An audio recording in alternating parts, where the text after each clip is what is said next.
In this episode, we sit down with Martia Larts, who hails from the planet Calgon. He's taken himself away from his home planet in search of ways to make it more interesting in order to drum up tourism. So roll up your towel into a pillow, lean back, and prepare to learn about Wayne Newton, Noseball, and the legend of the bottomless salad bowl. Shut up and sit down.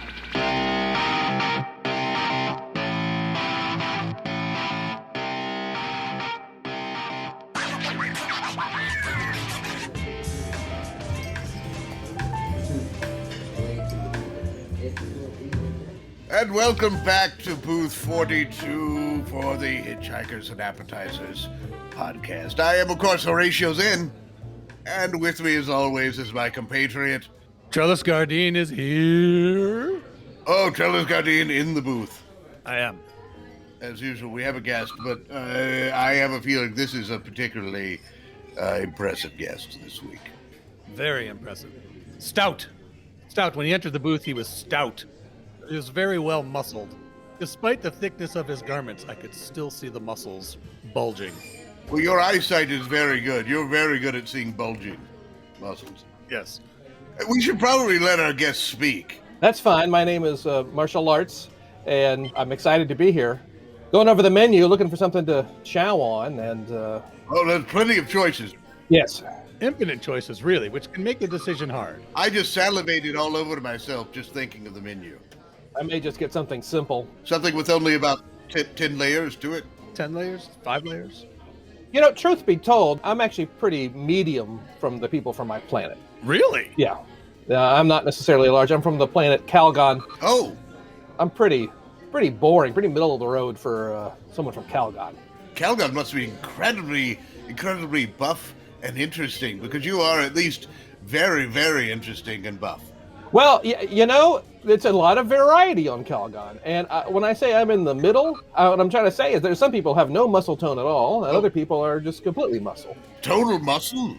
I'm in the middle. It's a wide distribution. When you say no muscle tone, do they have a skeleton still, and they're just very small and tiny, or they're like literally like a puddle? They're like soup with skin at that point. They still have bones. Right. It's just there's a wide variety.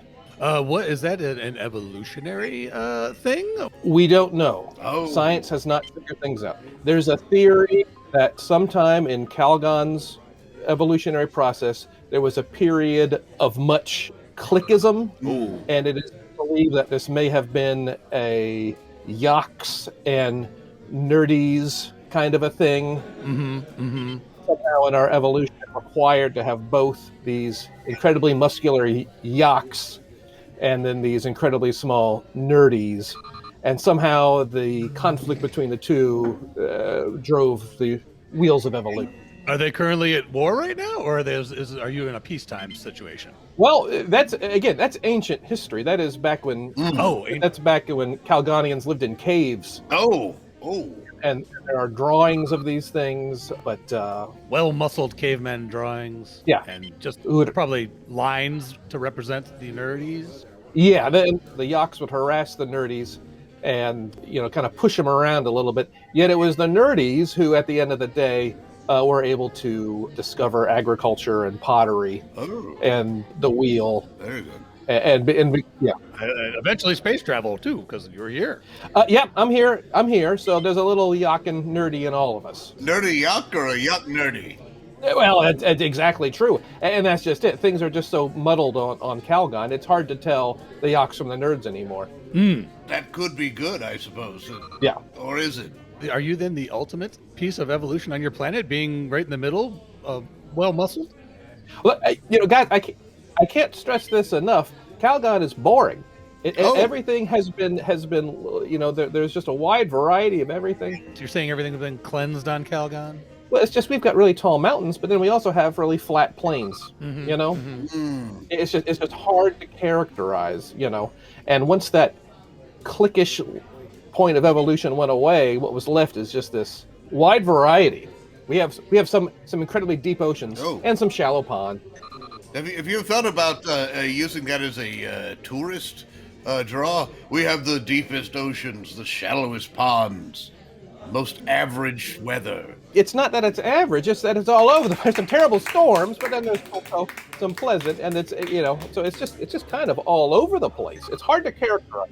You might be playing vacation roulette then if you go there, because you don't know if it's going to be rain. You get there and you spend the whole week and it's raining. That's just the worst. Well, there's kind of a phrase on Calgon that people just, they want to go to a world that has one identity. They want to go to a world that has one thing going on. This is the planet that's always snowy. This is the planet that's always upbeat. Yes. They want Calgon to take them away. Exactly. The planet that has only cowboys, things like that, yes. Yes. Calgon, take me away from here. Mm-hmm. Is that your tourist slogan? Yes. Well, locally. Oh, locally, yes. Yeah. So, do you have tourist trade? That's a question. Yes, it is generally inexpensive, and you run the risk of severe disappointment. Oh. But there's also some tourists that really enjoy themselves. It's a wide variety. Is there a reason why they would enjoy themselves? As you said, it's boring. Would these tourists be those with low standards who would enjoy your planet? Maybe we should court a lower level of intelligence so that they might think Calgon's exciting. That's not a bad, but or just segment, just build a lot of walls around the place. So if you're in one segment that has good weather, you see it. I think some people are just shocked and amazed to see that one planet can have both ice caps and a desert. That is amazing. Now, I have to say that on my home planet of Schenectady, because of the terrible organization there and the bad decision-making there, not even decisions, bad planning. You don't even get to the decisions. Yes, I'm not even sure what the other side of that planet is like. Wow. I know there are lots of roads. Some just end arbitrarily. The road signs. I'm sorry, I shouldn't burden you with my planet like that. Do they even connect with each other, or? Some, yes, eventually. Okay. Some do. Your living room in your house could be miles and miles and miles and miles away from the kitchen. Wow. And not even in the same structure. Wow. It's that bad. Get all your snacks and treats before you move over. Yes. You got to plan that. Because you may not make it to back to your living room for at least another few years. That's horribly. Some parties you don't even know if your guests have arrived. Wow. Now I'm curious, Marshall. Martia. I'm sorry, Martia. Martial art. Yes, is it something for short? Is it Martia for short? My surname is Larts. Yes. And my first name is Martia. Very good. Yes. I was combining too much of the surname with the first name. My apologies. No worries. I am curious, with the vast difference in the terrain, your cuisine must be very extraordinary. It's all over the place. It really is. Variety. Variety is not the spice of life, is an expression we have on Calgon. I'm sorry, I laugh at that because No. I just have an arbitrary humor thing. We laugh at it too. In fact, it can be quite annoying to go to a restaurant and for there to be 100 items on the menu and you've never had a single one before. Oh. Every single one is, what's in this? What's in this? Are you feeling twinges of home by looking at the Millyways menu? It's as it is so expansive? I'm just looking for eggs and space toast. That's what I've learned. I can just get away with that. Yes, that is very reliable. Just keep it down the middle, keep it humdrum. How do you usually take your eggs? Yes. Well, we do this thing on Calgon where you crack the egg Yes. and then you mix it all up together. Oh. And then cook it all mixed up. Oh. So what would you call the mixed up eggs? It's the anti-Calgon egg where it's actually together. It isn't all different parts. It's actually all together. Yes. And it's a metaphor for how we really wish our planet was. Oh, so it's a metaphor meal. And maybe someday will be. I have hopes for you. I have hopes that one day you will homogenize your planet into just no choices, no variety, just... It would be nice to be able to, get this on Calgon. The weather changes. Oh, my. Wow. How often?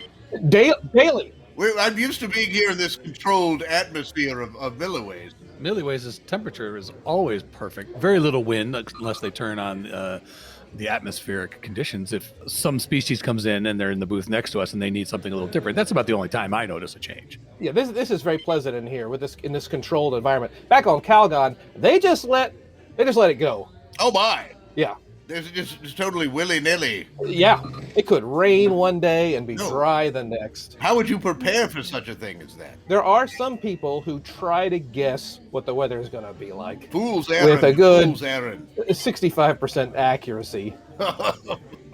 That's higher than I thought it would have been. Yeah, they're a group of people that we refer to as John Bon Jovis, and the kind of thing that at one point you love them. Yes. Oh, that's nice. That can predict that. But then you realize, well, that's horribly inaccurate, and then you kind of deride them. But then you realize that they are harmless, and you begrudgingly accept them. Sounds like a form of gambling in a way. Like, That's a fun idea. Gambling on the weather might be something fun to do. try it. I am open to you using my suggestion for a way of life. Maybe I could see the idea of weather casinos being a big attraction for Calgon. Yeah, quite possibly. Well, what are some of the games that might be?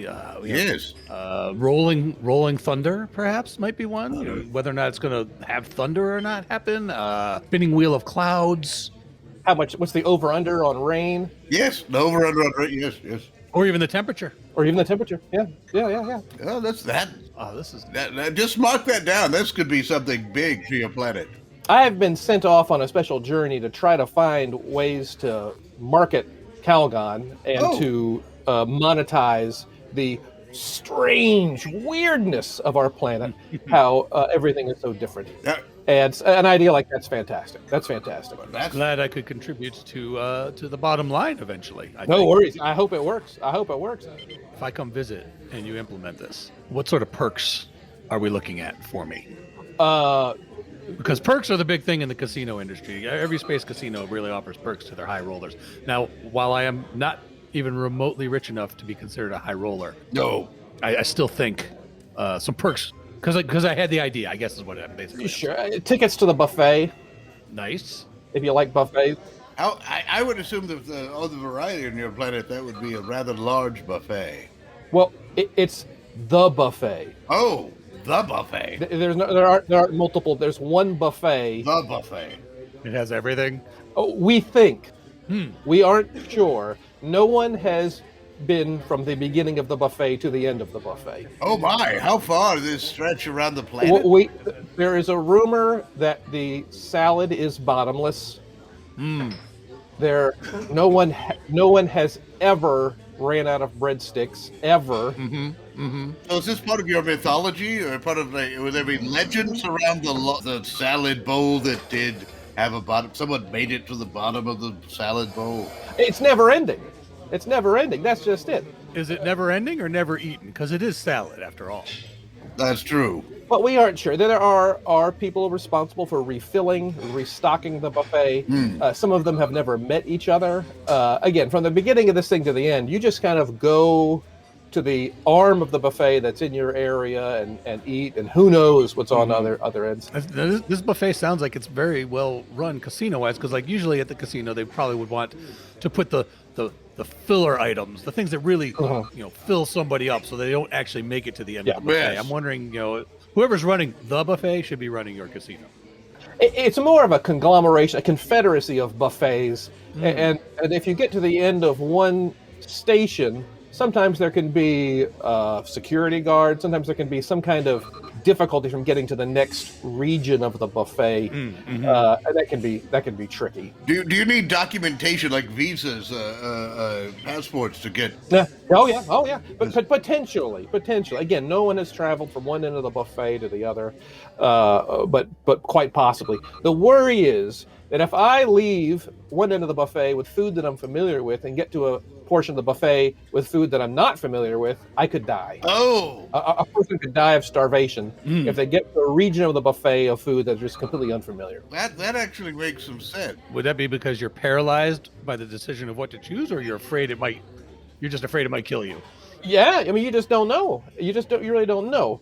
And could I bring food from the buffet in a to-go container? Yes. And that's forbidden. Oh. Are you kidding? No. That was no my first to-go idea. container? To-go container. Is there a buffet in the galaxy that lets you bring to-go containers? There are. Well, yeah. Well, if you just look over at the end of the Millyways, well, there are some cartons there for. Yes. You get to make one last trip through the buffet line and take some to go. Yes. Wow. Well, that's remarkable. I'm not aware of any buffet that lets you to go. They give you one plate when you walk in. Fill it all you want, but nothing leaves the building. That's remarkable. And there may be some parts of the buffet that are cool with to-go containers, but the parts where I'm from and the parts I've traveled to, the answer is no. The answer is no. Are there any travel guides that have been written on your planet? Maybe that you could look up and see someone else down the road, down the buffet, perhaps has written. There's a very famous travel guide on Calgon called "Good Luck." Appropriately titled. Yeah. Good luck. Good luck travel. You might end up in a desert. You might end up in the ice caps or anything in between, or up in the mountains. And the mountains, and it's just a wide variety. Now, in addition to the buffet comp / perk, what sort of entertainment? Do you have any? Are there any known entertainers on your planet that could be a draw that perhaps I could be in the front row for, and then also a backstage pass for pictures and autographs? Well, you really have this Also swag. very specific to-do list for your gambling idea. I'm sorry. He's thought this through. He loves the gambling. We could probably arrange something. If you like Wayne Newton. He's the one that does the folding chair bit, correct? Is he the magician? The magician? Way Newton. Yes. Way Newton. Way Newton. He just guesses people's weight. Yeah, that guy. Yeah. Oh, he guesses your weight? Now, I would challenge him to guess my weight after I went through the buffet, because I can pack it away, and I think I could fool him. Hey, you know what? Good luck. That's all I'm going to say. This guy's a master. He wouldn't be... He wouldn't be Wayne Newton if he didn't, No, that's true. He could ask you 3 or 4 simple questions while blindfolded and guess your weight, just like that. That's amazing. It's amazing. Yeah. What'd you do for a living? I sit here in the booth. Well, I'm saying that's what the questions he would go through. I'm sorry. I thought you were asking me. Yeah. Do you have vision? Does your species, trans species as well, it's quite amazing what Wayne Newton is able to do. Do you have any ocular sensory organs? Okay. I'm gonna guess. Is your flesh is your body encased in flesh? Exactly. Do you have an exoskeleton? Mm-hmm.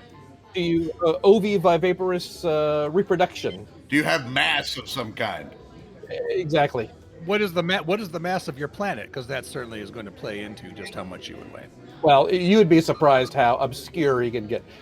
Does your species have any form of dentation? And if so, how often do you clean them? Oh. Often do you dentate? Do you think it has a formula? Is a formula based on all this? We don't know. It's amazing. You should come just to see that. I will. How do we know he just doesn't have a scale set into the floor on stage? How dare you? How dare you?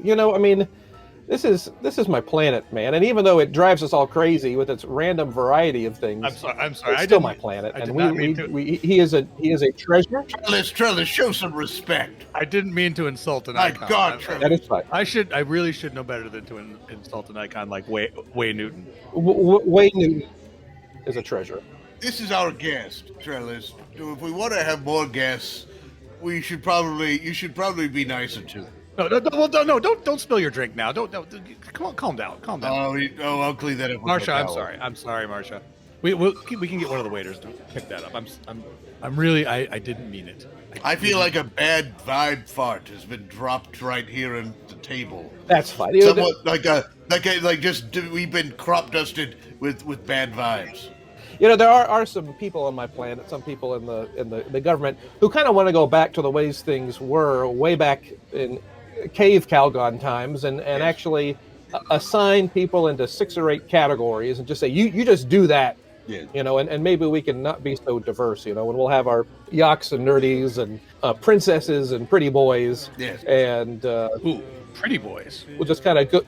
The pretty boys. Pretty boys. Yes. You just mentioned Well, just as the yaks and nerdies have this contentious relationship, the pretty boys and the princesses, as we believe, looking at cave paintings, yes, that they had this strange hot and cold, yes/no kind of interaction with each other, and that while there were some instances, it appears, of yaks and princesses getting together, or nerdies and pretty boys getting together, it appears that mostly the pretty boys and princesses had this strange, and by the way, they could be of any gender. More of a general type we're talking about. General title. It was determined that they had this strange like I said, hot and cold, yes, no kind of relationship with each other. Where if they did mate, it would then turn out, oh, that was actually my identical twin that you mated with. And just really strange, weird things. Apparently, some of the pretty boys would have thin mustaches and actually were evil. How thin? Razor thin? Tiny thin? Just we don't know. Another one of these groups, these what would you call them? Segments of the population, but perhaps were more interested in the arts. Oh, totally. Yeah. Did not really emerge for anything else. Horatio, who do you think drew the paintings on the cave wall? Ah, very good, very good. And there had to be someone to cart around the utensils they used to make the cave paintings. Yes. They were a group. The theater trids are believed to have done a lot of that, and the. Do you have something called the Avies, perhaps? On somewhere else that's more technically inclined to call the Avies. The Obvies? Avi, it's an obscure term. It may not be on your planet. That's quite possible. Well, they there's a segment of that population that was very artsy and interested in doing those things, and there was another segment of them that wanted nothing to do with anybody. Oh.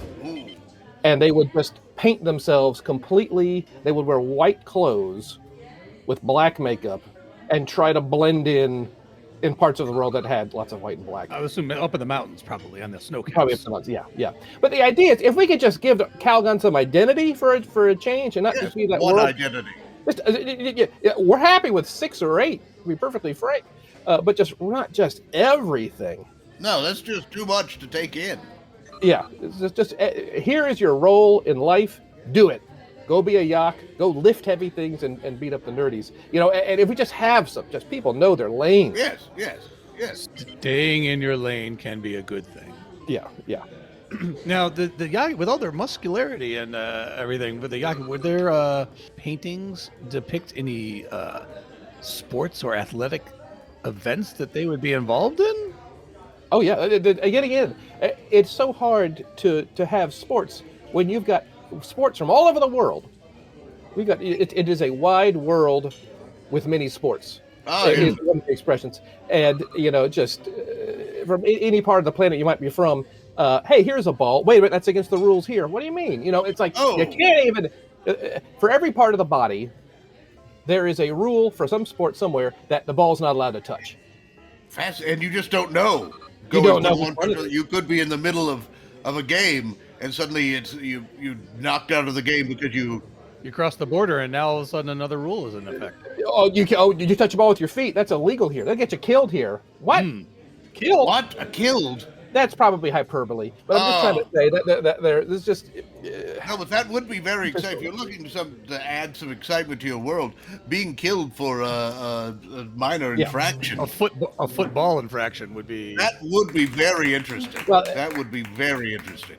They tried doing this game, these poly sport events where people from all over the planet would come and play sports together. But the problem is, there's referees calling fouls for things that aren't fouls. Where the players are from. That's ridiculous. He touched the ball with his nose. That's a penalty. What? On my part of the world, you can only touch it with your nose. Oh, of course, yes. Mm-hmm. What else would you touch it with? It's very hard to have a mixed referee crew in those cases. I'm just going to say, you didn't hear it from me. Nose ball. Very boring. Nose ball. Incredibly boring. It is low scoring. It is slow. If you're not sitting in the very front row, you have no idea what's going on. Oh. So I can't even think of what you sort of training you could do to enhance your nose.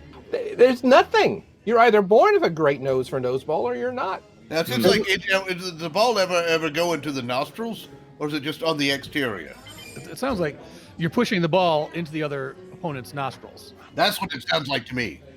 There was one player with exceptionally large nostrils who could, by pinching one nostril and inhaling, have the ball stick to his nose, and then he just run to the other net, and it was kind of unfair. And the team would nose it over to him.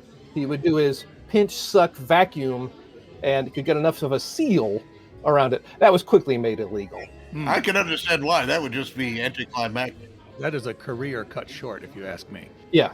Did he have to expel the ball into a goal or get? Oh yeah, you just blow it out.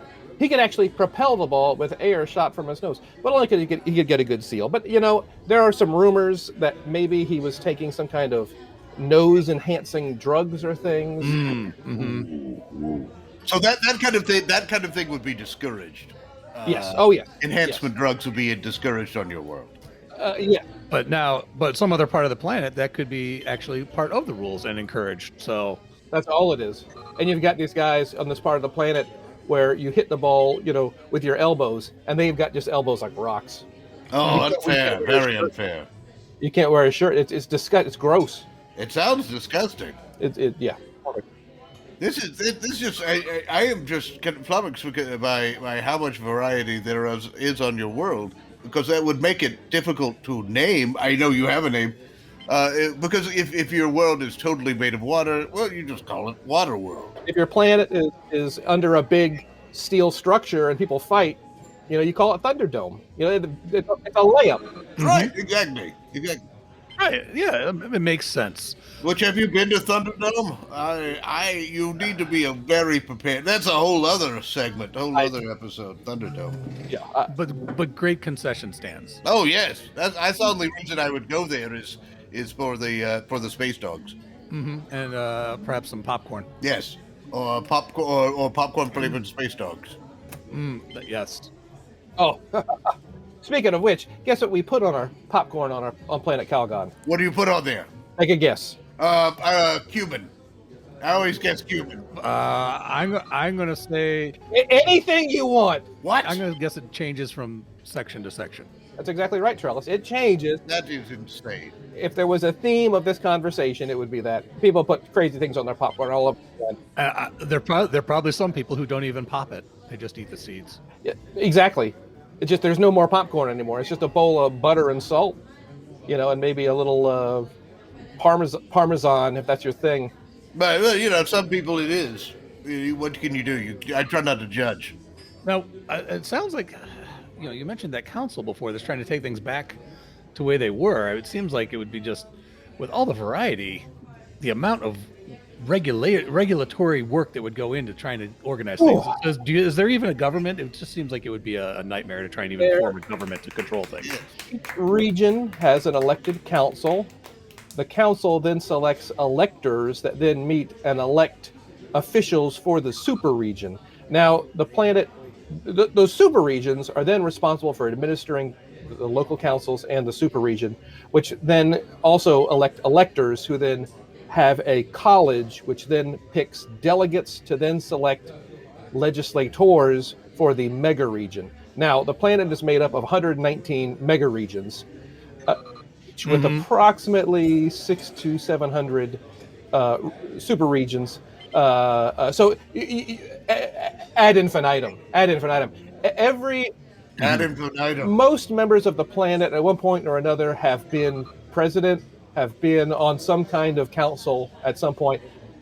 I was just thinking that it sounds like almost everyone's involved in the government at that lowest level, whether they want to be or not. I had to step away from 3 or 4 elected positions just to come on this trip, and that was not. I'm still getting messages back from Calgon. Hey, we need this budgetary request signed. Like, are you kidding? I'm out of here.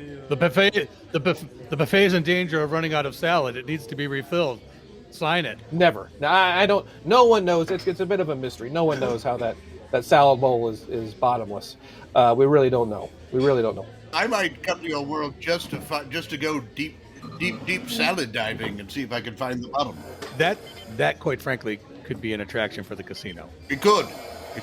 Big posters, the salad bowl on one side, Horatio on the other side. Yes. Man meets mean green. Yes. And I tell you what, tie a rope around your waist, because if you get down there and you hit a pocket of dressing, you could drown. And that's true. I should probably. If I were to endeavor this, I would actually prepare. Certainly. I would have some kind of badly, of course. What's that? You would prepare badly because you're from. Oh yeah. Oh God. Oh no. I would totally be inappropriate. I would make sure that the oxygen tank I brought with me did not have quite enough oxygen. I would make sure if I had. It wouldn't even be a tank. No, if I had goggles, I probably would make sure that bag they with a straw. Well, yes, the goggles would be more like a visor with a slanted visor. You made 3D glasses, something like that. Well, hearing that plan, I got one thing to say to you. Good luck. Well, don't worry. I probably will never do it. Yeah. Because what do you think the over-under? What would be the over-under on pieces of lettuce that Horatio would eat?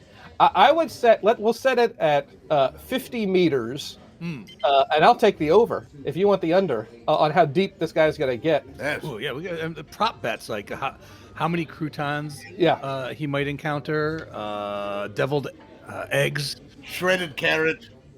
I'm telling you, this could probably propel Calgon to universal fame. Well, that would be and fantastic. Give the shot in the arm to the economy it needs. Horatio, I know you're up for it, right? I've started training already mentally. There are rumors that if you get down far enough, the anchovies are actually alive. No. Oh my! I should probably take some kind of translation. That's a battle within the battle. And as they move up, they slowly become cured and brined, and then by the time they get to the top, they're classic Caesar salad anchovies. So this could take a while before we actually follow through and find out. This is definitely on the to-do list, though, Horatio, for sure. This is the next podcast. The next Evolution podcast will be In Search Of with Horatio Zinn.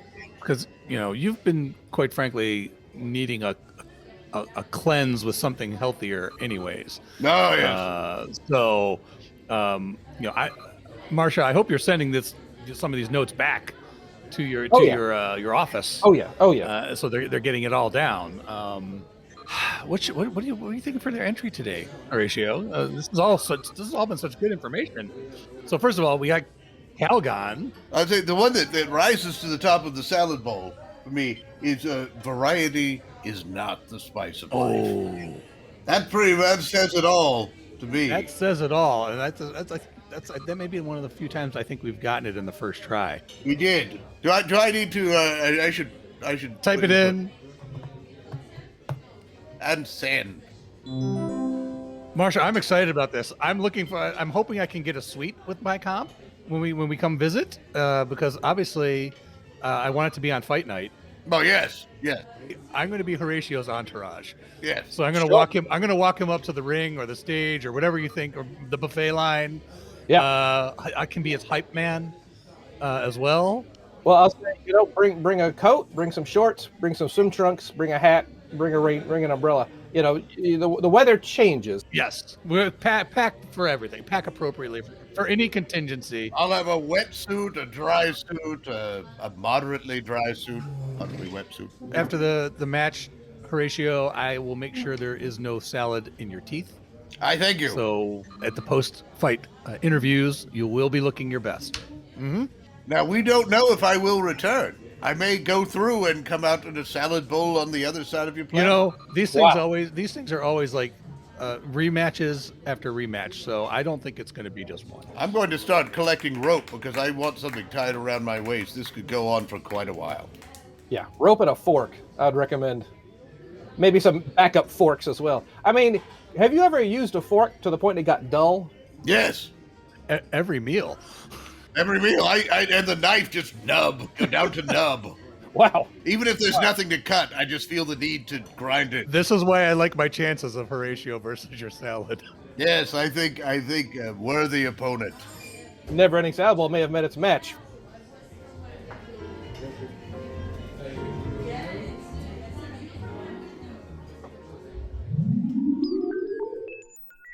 Thank you for joining us for Hitchhikers and Appetizers. And of course, special thanks goes to our guest, Martia Larts. I have been Trellis Gardeen. And I continue to be Horatio Zinn. Until next time, keep your towels clean. And if you're threatened by a long-forgotten enemy with a wrathful grudge, you can always introduce him to the no-win scenario. So don't panic. Everything you heard in this episode was improvised, but not everything improvised was heard. This episode of Hitchhikers and Appetizers featured the voice talents of Mike Gorgone as Trellis Gardeen, Bran Peacock as Horatio Zinn, and Bill Arnett as Martia Larts. Finally, Hitchhikers and Appetizers is part of the Improv in Action Network. Check out other great improvised podcasts and projects at improvinaction.com. If you'd like to reach out to Trellis or Horatio, you can send electronic messages to them at our Galaxy address, hitchappspodcast@gmail.com. Or you can find them on Twitter with the handle hitchapps. Shut up and sit down.